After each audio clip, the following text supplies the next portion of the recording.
Na Slovensku sa chystá výnimočné podujatie Deň rešpektu. Jeho cieľom je upozorniť na problém šikany medzi deťmi a viesť mladú generáciu k tolerancii a rešpektu.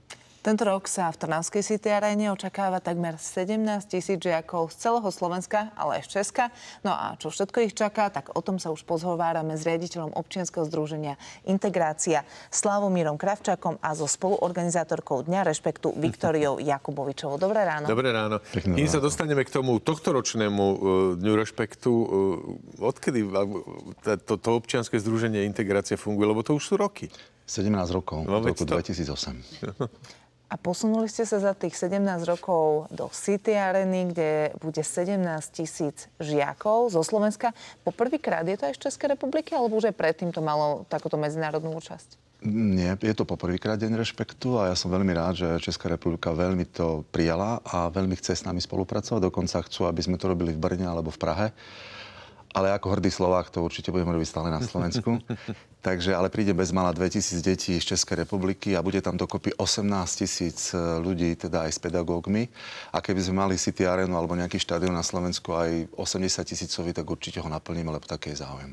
Akým spôsobom tam tie deti zvážate? Odkiaľ vlastne, z ktorých kútov Slovenska sú? Ako to funguje? Tieto deti sú zo všetkých možných kútov Slovenska, zo všetkých možných školských zariadení, to znamená špeciálne školy, základné školy, gymnázia a stredné školy. A ide jedna špeciálna vlaková súprava s 1200 deťmi z východného a stredného Slovenska a potom prídu decká autobusmi, takže niektoré pešo samozrejme z Trnavského kraja alebo z mesta. Kedy sa má Trnava pripraviť na tento nápor detí? Kedy to bude? V pondelok ráno určite od 7 hodiny budú veľké obmedzenia dopravné a my sa nádejame, že všetko zvládneme tak, ako minulý rok. Myslím, že Sima tam mal teraz veľký koncert, mal tam myslím, že 25 000 ľudí a všetci to zvládli úplne v pohode, takže aj toto by malo prebehnúť fajn, vybrali ste si fajn miesto.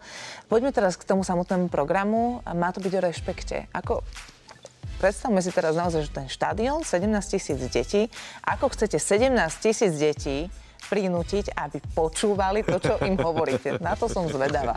Ďakujem za veľmi rozumnú a trefnú otázku cez mienkotvorných ľudí, lebo súčasná mladá generácia veľmi reflektuje na ich idolov, na ich vzory, na mienkotvorných ľudí a keď tam prídu výdobytky dnešnej doby, influenceri alebo nejakí youtuberi alebo tí známi spieváci, reperi, športovci a budú mať trička alebo dresy oblečené presne ako tie biele trička, ktoré budú mať oblečené deti, byť slušný je cool, tak si myslím, že sa to dá a hlavne sa to dá, keď uvidia aj možno videá rôznych našich športovcov alebo úspešných mladých ľudí, ktorí presne budú hovoriť v intenciách, že lepšie byť slušný a respect is cool ako pravý opak. Takže dá sa to a toto je najefektívnejšia cesta.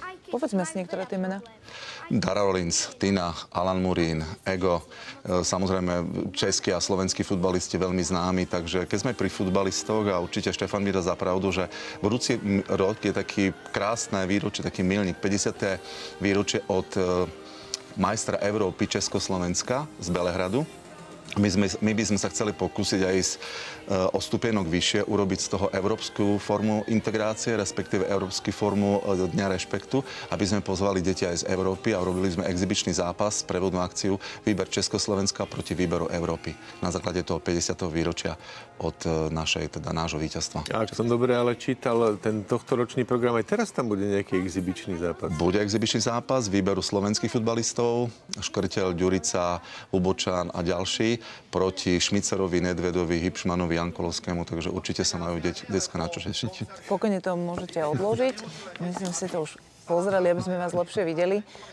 Dobre, čiže exibičný zápas, predpokladáme nejaké hudobné vystúpenie. Je tam Dara Rollins, čiže áno? Áno, určite. Dara Rollins, Tina, Alan Murín, takže Davide Matioli. Aj troška sme chceli deťom dať muzikálovú vec, čiže Ilona Čáková príde zaspievať, takže...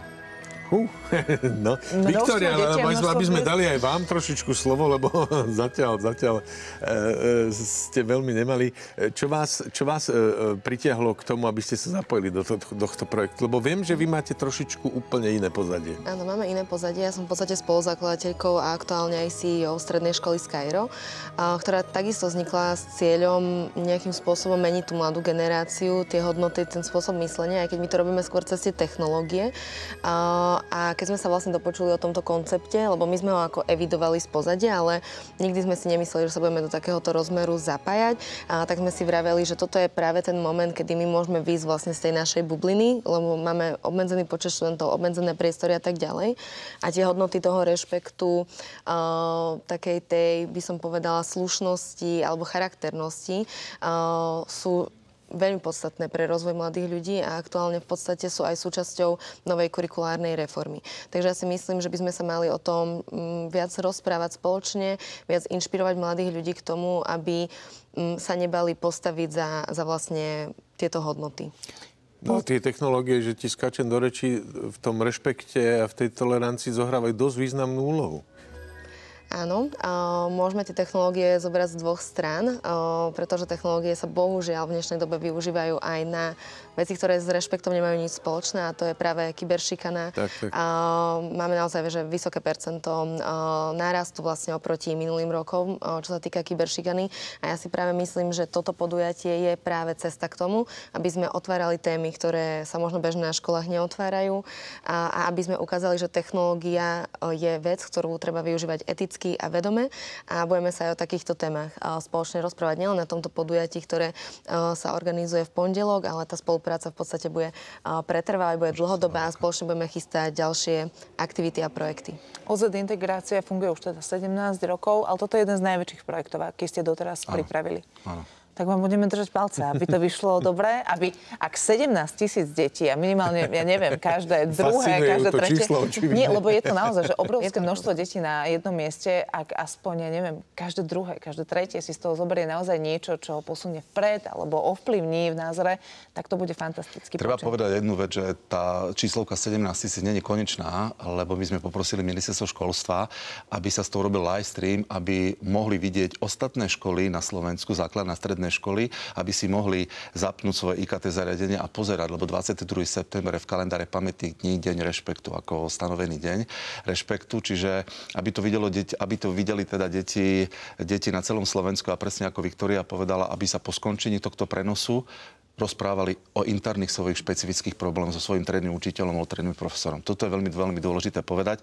A zároveň by som chcel veľmi pekne poďakovať Skyru za spoluprácu a Ministerstvu práce, sociálnych vecí a spoločnostiam, lebo dnes je veľmi náročná doba na to, v rámci konsolidácie počuli sme správy, aby sme takéto veľké podujatie pripravili a organizovali a ešte možno mali ambíciu do budúcnosti, takže spoločnosťam Respekt Slovakia, Ostrava, City Arena, Maxins a Siemens veľmi pekne ďakujem, ako aj ďalším partnerom a hlavne dobrovoľníkom, ktorí nám budú pomáhať. Napríklad dnes ideme rozdielovať tých 17 000 tričiek v City Arene a budeme mať čo robiť.